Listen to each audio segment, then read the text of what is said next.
On the morning of June 12, 2020, Memphis police received a 911 call about a shooting at 1200 Quinn Avenue in South Memphis, Tennessee. When police arrived, they found 19-year-old Jamesha Covson suffering from multiple gunshot wounds. Her injuries were severe, and she was rushed to the hospital, but it was too late. Her and her 5 to 6 month old unborn child were pronounced dead. Welcome, lambs. Welcome to Love and Murder, Heartbreak to Homicide, your midweek mini edition. Hi, my name is Kai, and I will be your host. If you're new here, take a seat, take a listen all the way to the end. And if you like how I retell these cases, then please subscribe so you don't miss another case. For my returning lambs, thank you so much for your continued support. I'm very happy that you join me each day and in each case.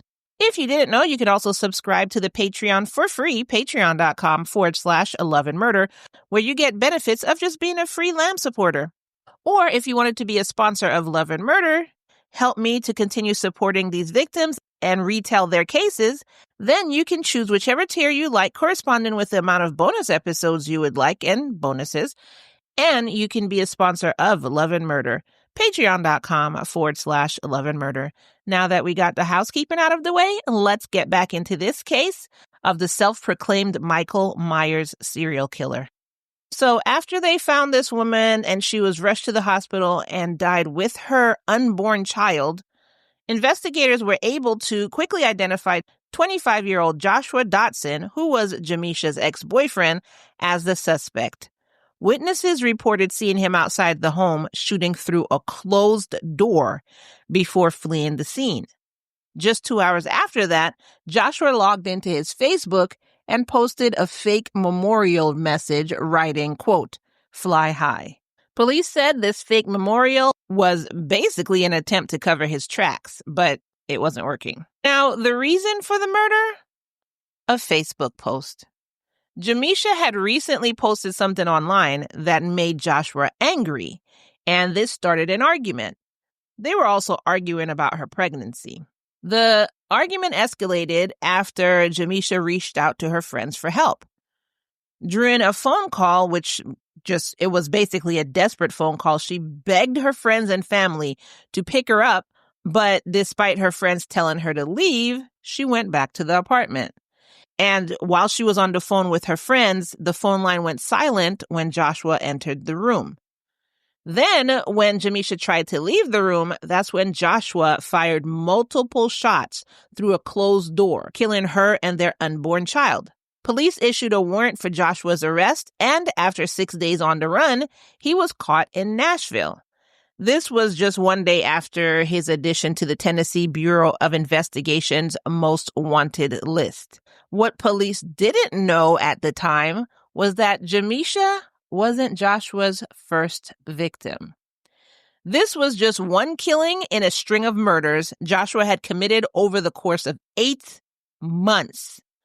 While investigating Jamesha's murder, detectives unlocked a disturbing pattern. Joshua's name was linked to 4 other homicides dating all the way back to 2019. On November 17th, 2019, 18-year-old Devion Parker was found shot to death in a parking lot at the South Memphis Market. On May 24th, 2020, Renita Bennett and Reginald Anderson were gunned down near Memphis Park. And then this murder on June 12, 2020, where he murdered Jamesha and their unborn child. Witnesses placed Joshua near each crime scene, and ballistic reports linked the shootings. So it was undeniable that it was Joshua. Investigators later discovered that Jamesha's murder wasn't just about a Facebook post. Joshua believed that Jamesha knew about his previous murders, so he executed her to keep her quiet. During his August 2024 trial, Joshua ignored his attorney's advice and testified on his own defense. Never a good idea, but you think you're smarter, so go ahead. He admitted to 5 murders in total and even referenced to himself as a, quote, serial killer in open court. This is what he said, verbatim, quote, "I'm a serial killer. I'm Michael Myers." His behavior in court demonstrated an apparent desire to basically get like a notorious persona. Also, because not only did he say he's a serial killer, not only did he liken himself to Michael Myers, but then all through the court hearing, he would refer to himself as, quote, the Halloween killer. And, sir, that's not how it works. You don't make a name for your own self. That's just not how it works. But I guess he wanted to go down in infamy like Jeffrey Dahmer or whatever. So I don't know. But basically, nobody knows about you, sir. So, and I'm only retelling this case for the victims, not for you, you idiot. He also blamed his victims, including Jamesha, calling her throughout the court hearing a, quote, sex worker, saying this was his justification of killing her. When prosecutors then point blank asked him why he killed her, he said, quote, she knew too much. He admitted that Jamesha's murder was premeditated, saying he killed her because she, quote, snitched about his previous crimes. Well, you know, the best way to not have a snitcher about what you did before is don't do anything. That is literally the best way that, you know, there won't be anybody to snitch on what you did because there's nothing to snitch on. At one point, Joshua even threatened a witness in open court. Prosecutors said his behavior displayed no remorse and further proved his sadistic mindset. I mean, if he's, you know, he's not even trying in court. Like, he doesn't care. He's putting on a show. He's running up there talking about, I'm Michael Myers, talking about, yeah, he killed her. He doesn't care. So no, it shows no remorse. The prosecution presented a mountain of evidence, including witness testimonies linking him to multiple crime scenes, social media posts showing his attempt to manipulate public perception, and forensic evidence tying him to the murders. The jury deliberated for only 45 minutes before returning a guilty verdict for the murders of Jamesha and her unborn child. Judge Carolyn Addison, who presided over the case, was disgusted by Joshua's behavior, telling him, quote, he is a serial killer. He's Michael Myers, remember? That's what he told me. Not only did Mr. Dotson not show any remorse, but during the trial, I caught him asleep several times. He was getting his rest while we were getting justice. With 5 murders on his record, prosecutors pushed for the maximum possible sentence. Now, Joshua's criminal history didn't actually start with murder. Court records show that he had been in and out of the system since he was 14 years old, committing violent crimes throughout his teenage years, and then I guess he just started escalating. Even while awaiting trial, he was causing problems in jail. So it's like some people just don't learn. I don't know what happened in his past to make him like this. And sometimes some people didn't have anything happen in their past. They're just like this. But, you know, I wonder which one is it? Is he just like this or something happened in his past to make him really angry and he's taking out his anger on the world? But y'all should see his picture. He has like face tattoos all over his face. And that's like part of the benefits you get of being a sponsor of Love and Murder, even if you start off at the $3 a month tier. You get videos of the court hearing. You get pictures of each person that's in the case. You get court documents if there are any. You get to see pictures of the crime scene or pictures of the evidence, everything like that. If it's included in the case, if I'm able to find it, you get all of these things as a bonus of being a supporter of Love and Murder. And those benefits start only at the $3 a month tier, patreon.com/Love and Murder. So Judge Addison agreed with going with the maximum possible sentence because basically, as you can see, he's escalating. And I don't think if he was let out, he would stop. Judge Addison sentenced Joshua to 2 life sentences, which is 102 years in total for Jamesha and her unborn child, and also with 3 counts of reckless endangerment with a deadly weapon. This is why he got the 102-year total sentence. Then on February 14th, 2025, Judge Addison sentenced Joshua to an additional 159 years in prison for the murders of Divian, Renita, and Reginald.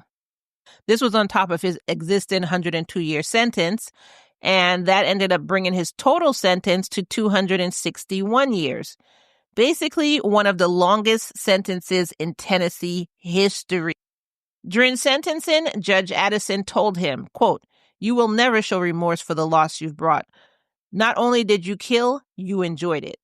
She also addressed his jail behavior, revealing that he assaulted staff, wielded shanks, and engaged in, quote, sexually inexcusable behavior while in custody.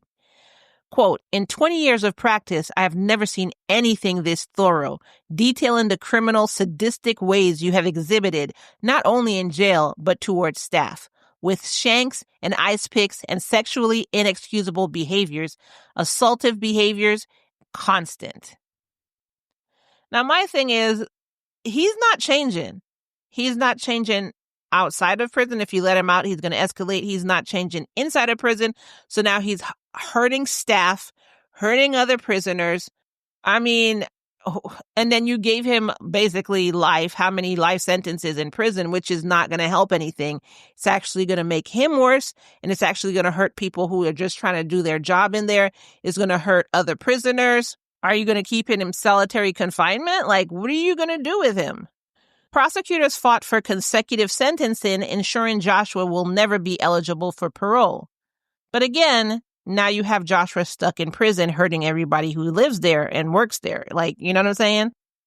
Assistant District Attorney Regina Lucreziano, I think I said her name right, who also handled the case, said, quote, after 5 years, we are pleased to finally have justice for Dotson's multiple victims.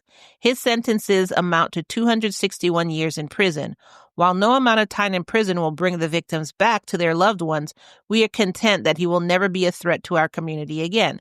I mean, technically, he's still a threat to the community because the people who work there, he's hurting them. So he's still a threat. He's just not a threat to the people outside of prison, but he's still a threat.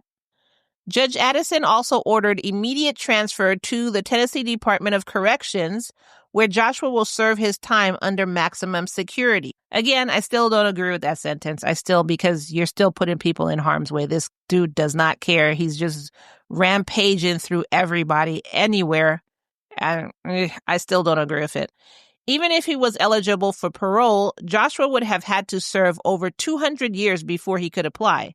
And given his history of violence, both inside and outside of prison, no judge will ever let him out.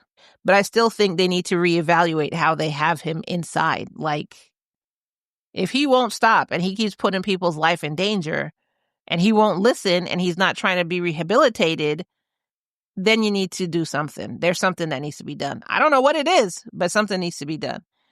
Anyway, what did you think about that episode? Let me know your thoughts in the comments below. Do you think he's just showboating in this horrible, horrible manner because he's trying to give himself a name as a serial killer? He's literally trying to give himself a name. He's the one who called himself the Halloween killer.